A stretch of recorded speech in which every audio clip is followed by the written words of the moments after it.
Assalamualaikum warahmatullahi wabarakatuh. Alhamdulillahillazi arsala rasulah bil huda wa dinil haq liyuzhiruhu ala dini kullihi walau karihal musyrikun. Asyhadu an la ilaha illallah wahdahu la syarikalah wa asyhadu anna Muhammadan abduhu wa rasuluhu la nabiyya ba'dah. Wa qala Allah ta'ala fi kitabihil karim, a'udzu billahi minasy syaithanir rajim. Bismillahirrahmanirrahim. Allahu nurus samawati wal ard. Masalu nurihi kamiskatin fiha misbah. Al misbahun fi zujajah. Az-zujajatu ka'annaha kaukabun duriyyu qadu min syajaratin mubarakatin zaitunatin la zarkiyatin wala gharbiyah yakadu zaituha yudhi'u walau lam tamsashu nar nurun ala nur yahdillahu linurihi may yasha wa yadribu lahul amsala linnas wallahu bikulli syai'in alim. Alhamdulillah, puji dan syukur kehadiran Allah Subhanahu wa taala yang mana pada malam hari ini kita masih selalu dalam tuntunan dan bimbingan Allah Subhanahu wa taala, sehingga kita masih dapat mendatangi atau menghadiri dan duduk untuk dalam rangka silaturahmi dan dalam rangka mengilmui diri kita dengan ilmu Islam. Jadi tentulah sudah sepantasnya kita untuk selalu mengucapkan rasa syukur kita ke hadirat Allah Subhanahu wa taala. Salawat berserta salam tidak juga lupa dan tidak bosan-bosannya kita haturkan kepada junjungan kita Nabi besar Muhammad sallallahu alaihi wasallam, yang mana beliau telah membawa kita dari alam kegelapan menuju ke alam yang terang benderang seperti yang sama-sama kita telah rasakan. Baiklah, untuk meneruskan program mengaji tempo dulu kita pada pertemuan kali ini, kita alhamdulillah telah masuk kepada salah satu bab, yaitu bab fardu sahadat, di mana fardu sahadat ini kita mesti mengetahui, mengerti dan paham akan makna yang terkandung daripada bab fardu sahadat ini. Untuk penjelasan atau paparan serta rincian tentang bab fardu sahadat ini, marilah sama-sama kita dengarkan, kita simak ulasan yang akan disampaikan oleh Al-Ustadz Supriyadi. Waktu dan tempat kami persilakan. Tafadhol. Assalamualaikum warahmatullahi wabarakatuh. Alhamdulillahillazi hadana lihada wa ma kunna linahtadiya laula an hadanallah. Ashhadu an la ilaha illallah wahdahu la syarikalah wa ashhadu anna Muhammadan abduhu wa rasuluhu la nabiyya ba'dah. Pertama-tama marilah selalu kita panjatkan rasa syukur kita kehadirat Allah Subhanahu wa taala, yang mana Allah Subhanahu wa taala telah banyak sekali memberikan nikmat-nikmat kepada kita, baik yang sudah bisa kita rasakan ataupun yang masih belum bisa merasakan nikmat tersebut. Hadirnya kita di sini pada kesempatan hari ini adalah tidak lain dan tidak bukan, itu merupakan suatu nikmat pertolongan dari Allah Subhanahu wa taala. Semoga dengan kita selalu menghaturkan rasa syukur ini, semoga kita nanti menjadi hamba yang pandai bersyukur. Salawat beriring salam Tak lupa juga kita sampaikan kepada junjungan kita, baginda yang mulia, Nabi besar Muhammad sallallahu alaihi wasallam.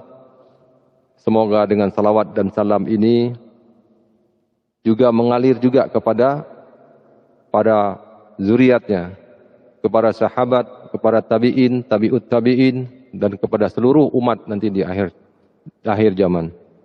Dan semoga dengan salawat dan salam yang kita sampaikan ini, kita akan dibakui oleh baginda Rasulullah sebagai umatnya, dan kita berharap agar baginda Rasulullah nanti akan membagikan syafaat kepada kita semua di yaumil akhir nanti. Amin, amin ya rabbal alamin. Baiklah, untuk melanjutkan program mengaji tempo dulu kita pada kesempatan hari ini, yang mana pada bab sebelumnya kita sampai kepada bab yang syarat sah kesempurnaan iman. Di mana syarat sah kesempurnaan iman yang kita pelajari kemarin, itu mengacunya kepada rukun iman yang 3. Ditasdidkan dalam hati, diikrarkan dengan lisan, dan diamalkan oleh anggota tubuh. Jadi bukan cukup hanya dilisankan saja, bukan ditasdidkan saja, tetapi juga harus ketiga rukun ini harus kita kerjakan bersama-sama. Jangan sampai kita menjadi orang-orang yang binasa iman kita. Kasih akan Allah, tetapi kita hanya mentasdidkan saja di dalam hati, tetapi kita tidak mengamalkannya dengan anggota tubuh. Itu juga hal yang tidak sempurna keimanan kita. Baiklah, setelah kita mempelajari kesempurnaan iman kemarin, kita memasuki bab berikutnya, yaitu bab yang membinasakan iman. Tahu kita yang syarat kesempurnaan iman, tetapi kita juga harus tahu hal-hal yang bisa membatalkan iman kita, yang bisa membinasakan iman kita. Yang pertama, yang membinasakan iman kita ini adalah menyekutukan Allah. Ini sudah jelas, menyekutukan Allah itu sudah jelas membinasakan iman kita. Kita tidak mungkin lagi, tidak melakukan lagi sesuatu kesyirikan secara zahir. Mungkin kita menyembah batang atau menyembah patung, itu mungkin sudah tidak kita lakukan lagi. Tetapi hati-hati, ada juga sesuatu perkara yang membinasakan iman kita ini adalah kita berlaku syirik terhadap Allah melalui batin kita. Ini baik dari diri kita sendiri ataupun kepada orang lain. Apa maksudnya terhadap diri kita dan orang lain? Terhadap diri kita, ya kita melakukannya secara langsung. Terhadap orang lain ini maksudnya kita mengajak orang lain untuk melakukan kesyirikan. Ataupun kita berperan serta kepada orang lain sehingga kita membuat orang itu melakukan kesyirikan. Nah ini juga hati-hati juga. Jadi zahir dan batin kita harus bersih dari menyekutukan Allah Subhanahu wa taala. Yang kedua adalah syak diri dijadikan Allah. Nah, syak diri dijadikan Allah ini sudah jelas juga akan membinasakan iman kita. Kenapa? Karena kita tidak ridho, kita tidak ikhlas dengan ketetapan yang sudah ditetapkan kepada Allah. Kita sudah pelajaran tempoh hari di bab sifat 20, yaitu bab iradat. Di mana bab iradat tersebut harus kita pahami. Nah, ini kelanjutannya. Jangan sampai kita syak dijadikan Allah. Sudah melakukan ibadah, sudah taat, sudah mengerjakan semua perintah Allah, tetapi kok kita hidupnya susah terus. Sementara orang lain yang tidak melakukan ibadah, tidak melakukan perintah Allah, menjalankan perintah Allah, tetapi hidupnya senang, bahagia kelihatannya. Sehingga kita syak. Wah, kalau begini Allah ini tidak adil. Nah, ini hati-hati. Jangan sampai kita berlaku seperti itu, karena Allah itu lebih tahu apa yang kita butuhkan. Bukan kita yang mau, tetapi Allah yang lebih mengetahui. Terus yang ketiga adalah berbantah-bandahan sesama muslim. Kenapa berbantah-bandahan sesama muslim ini membatalkan iman kita atau membinasakan iman kita? Karena orang-orang yang sering berbantah-bantahan ini akan menjadi orang-orang yang merasa dirinya yang paling benar. Merasa diri paling benar ini adalah sesuatu perbuatan yang tidak disukai oleh Allah Subhanahu wa taala. Sementara pelajaran yang kita pelajari ini, kita selalu mengoreksi diri kita sendiri, bukan mengoreksi orang lain. Berbantahan-bantahan terhadap sesama muslim ini biasanya orang-orang yang hobi-hobinya berdebat. Orang-orang yang memahami atau mengetahui ilmu-ilmu agama ini hanya sebatas ilmu-ilmu pengetahuan. Sehingga dia berdebat, merasa diri paling pintar, merasa diri paling hebat. Kalau ada orang yang tidak sesuai dengan apa yang pendapat dia, langsung dibantahnya. Nah, ini hati-hati. Karena ini akan membinasakan iman kita. Kita selalu harus berhusnudzon dengan orang-orang lain. Jangan kita bersuudzon dengan pandangan-pandangan orang lain. Karena pandangan orang lain itu belum tentu salah. Karena kita ini terbatas. Ilmu kita ini terbatas. Ilmu Allah yang tidak terbatas. Ya. Jadi perhatikan lagi. Ini jangan saling berbantah-bantahan. Jangan saling menyalah-nyalahkan orang lain. Tetapi koreksilah diri kita sendiri.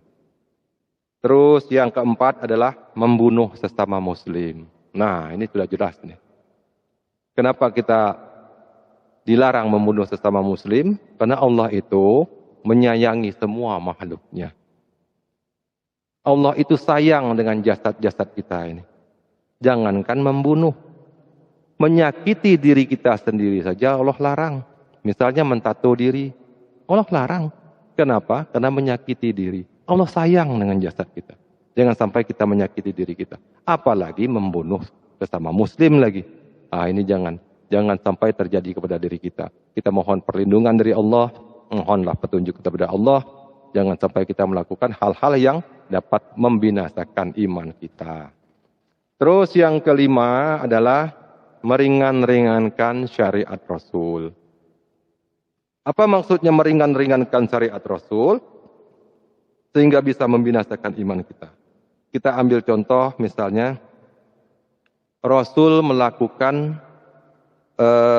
lebih dari satu istri atau berpoligami. Ya. Sehingga kita membenci orang-orang yang berlaku poligami. Sementara ini juga dilakukan Rasul. Kalau kita tidak bisa melakukan seperti Rasul, jangan banyak omong, jangan banyak cakap, diam. Karena kaitannya ini adalah dengan Rasulullah. Rasulullah melakukan hal itu, poligami. Kalau kita membenci orang berlaku poligami, berarti kita juga membenci secara tidak langsung membenci apa yang dilakukan Rasulullah. Ini bahaya. Bahaya sekali. Orang melakukan sholat dengan memakai jubah, dengan memakai sorban. Sehingga kita berlebih-lebihan. Kita anggap seperti itu. Tapi ini ternyata memang yang dilakukan Rasul ya seperti itu. Sehingga kita melakukan ibadah, misalnya sholat. Hanya berpakaian seadanya. Pakaian main kita bawa sholat. Pakaian tidur kita bawa sholat. Nah ini namanya meringan-ringankan syariat yang dilakukan oleh Rasul. Ini juga bisa membahayakan kita. Bisa membinasakan iman kita. Jadi apa yang tidak kita ketahui, lebih baik kita belajar. Itu intinya. Semakin kita banyak belajar, semakin tahu kita apa kekurangan diri kita. Ya. Terus yang keenam yang membinasakan iman adalah tiada takut keguguran iman. Apa maksudnya ini? Tiada takut keguguran iman. Kita ambil contoh seperti misalnya dinasihati orang tua, dinasihati orang-orang alim. Jangan berbuat seperti itu. Nanti akan bahaya begitu. Mana kan? Masa bodoh. Kuda takut. Saya tidak takut. Padahal yang kita perbuat itu adalah sesuatu yang melanggar perintah Allah. Tetapi kita merasa tidak takut. Nah ini orang-orang yang tidak takut akan keguguran iman. Jelas-jelas dia melakukan suatu maksiat, dinasihati orang, aku tidak takut, urus dirimu sendiri. Ini urusanku misalnya. Nah ini bahaya ini. Ya. Jangan sampai terjadi pada diri kita. Inilah namanya orang-orang yang tidak takut keguguran imannya. Terus yang ketujuh, menyerupai pakaian orang kafir. Nah, ini sering ini. Umat-umat akhir zaman ini sering melakukan hal-hal yang memakai pakaian-pakaian orang kafir. Wah, ini sudah tren. Ini sudah seperti pakaian orang-orang modern. Nah, ini jangan lakukan. Kalau pakaian yang kita pakai itu menyerupai pakaian orang kafir, jangan kita ikuti. Sudah jelas ini akan menggugurkan iman kita. Berpakaian-pakaian yang kelihatan aurat. Berpakaian-pakaian yang berlebih-lebihan. Allah tidak suka hal seperti itu. Dan Rasulullah tidak menunjukkan ataupun tidak mengajarkan hal-hal seperti itu. Jangan kita lakukan. Ini hati-hati. Masuk pada diri kita, keluarga kita, orang-orang seputar kita. Kadang-kadang tanpa kita sadari kan, mengikuti mode-mode zaman sekarang kita melakukan sesuatu perkara yang tanpa kita sadari mengikuti pakaian-pakaian orang kafir, meniru-niru pakaian orang kafir. Nah, ini jangan kita lakukan. Ya. Jadi terus yang terusnya adalah putus asa akan rahmat Allah. Nah, putus asa akan rahmat Allah ini apa maksudnya? Nah, seperti tadi kaitannya dengan sak diri dijadikan Allah itu hampir mirip-mirip, yaitu orang yang putus asa, sudah berdoa tidak dikabulkan sehingga tidak mau lagi berdoa. Sudah melakukan ibadah tetapi apa yang diinginkannya tidak dikabulkan Allah. Sehingga dia putus asa, sudahlah untuk apa saya berdoa, untuk apa saya sholat, untuk apa saya ibadah. Kalau begini, Allah tidak sayang sama saya. Allah tidak suka dengan perbuatan saya. Allah tidak mau, tidak ridho dengan perbuatan saya. Sehingga kita putus asa akan rahmat Allah. Nah, ini jangan terjadi. Teruslah berdoa, teruslah melakukan syariat. Allah menyuruh kita berdoa. Allah menyuruh mengajarkan kita untuk mengerjakan sesuatu pekerjaan yang diperintahkannya. Itu saja tugas kita. Jangan sampai kita merasa bahwa Allah tidak memberikan yang terbaik untuk kita. Kadang-kadang kita mengedepankan hawa nafsu. Hawa nafsu yang kita kedepankan. Karena kita tidak mengenal Allah, tidak mengetahui, tidak kenal kepada Allah yang sebetulnya Allah itu tidak pernah melakukan kebencian terhadap makhluk-makhluknya. Terus yang ke-8, yang ke-9 adalah meniru perbuatan orang kafir. Nah, ini juga sering kita lakukan tanpa kita sadari, baik keluarga kita atau orang-orang di seputar kita. Apa contohnya?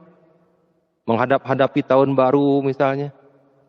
Melakukan meniup-niup trompet. Ini perbuatan-perbuatan orang kafir semua. Menghidupkan kembang api yang merayakan perayaan-perayaan yang bukan kegiatan-kegiatan Islam. Sehingga kita berpesta pora.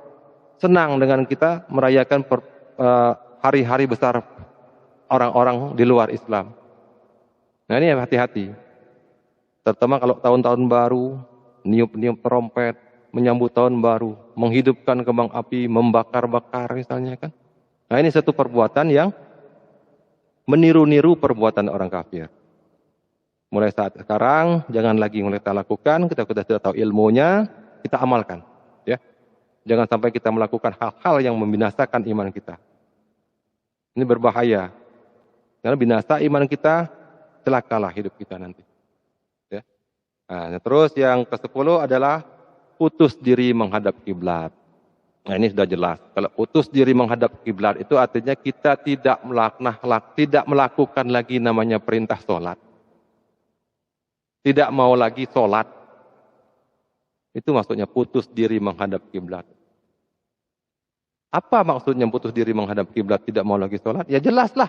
Orang yang tidak sholat adalah orang-orang yang di luar Islam. Artinya kita sudah menjadi orang-orang yang mengaku Islam, tetapi kita tidak mau melakukan perintah Allah. Islamnya hanya di lisan saja. Islamnya hanya di KTP saja. Ini bahaya nih. Ada imam-imam yang besar, ataupun ulama-ulama yang memang keras. Orang yang putus diri menghadap kiblat ini, mereka tidak mau ketika meninggal, mereka menyolatkannya. Tidak mau lagi. Karena dia terus masuk bagian daripada orang-orang kafir. Nauzubillah min dzalik. Jangan sampai kita melakukan perbuatan-perbuatan ke-10 perkara ini, ya. Sudah disampaikan sekarang, sudah tahu ilmunya, sekarang kita amalkan. Ya. Kita amalkan apa-apa ilmu yang kita pelajari sekarang ini, jangan sampai kita berlaku yang tanpa kita sadari ataupun kita sadari secara langsung, kita membinasakan iman kita sendiri ternyata. Nah, terus setelah ini, setelah aku ketahui, aku kenal, aku naik taksi syahadat. Apa maksudnya aku kenal, aku ketahui? Aku ketahui ini seperti yang kita pelajari bab-bab berikutnya sebelumnya adalah 20 wajib, 20 mustahil, 1 harus. Nah, itu yang harus kita ketahui. Aku kenal, setelah kita ketahui ini, makanya baru kita kenal kepada Allah Subhanahu wa Ta'ala. Baru layak kita bersaksi. Jangan sampai kita belum kenal, belum kita ketahui, tetapi kita sudah bersaksi. Ini bahaya nih, termasuk saksi-saksi yang tidak menyaksikan apa kebesaran-kebesaran Allah Subhanahu wa Ta'ala. Mudah-mudahan dengan apa yang kita pelajaran ini ada manfaatnya, ada kekurangan-kekurangan atau kesalahan-kesalahan adalah memang kebodohan dari saya sendiri, ada kebenarannya adalah memang semuanya dari Allah Subhanahu wa Ta'ala. Saya mohon ampun kepada Allah dan mohon maaf kepada saudara-saudara semua. Mungkin sampai saat ini sekarang dulu, sampai selesai sekarang juga untuk pembelajaran hari ini dalam program mengaji tempo dulu ini, mudah-mudahan ada manfaatnya. Usikum wa nafsi bitaqwallah, la haula wala quwata illa billah. Assalamualaikum warahmatullahi wabarakatuh.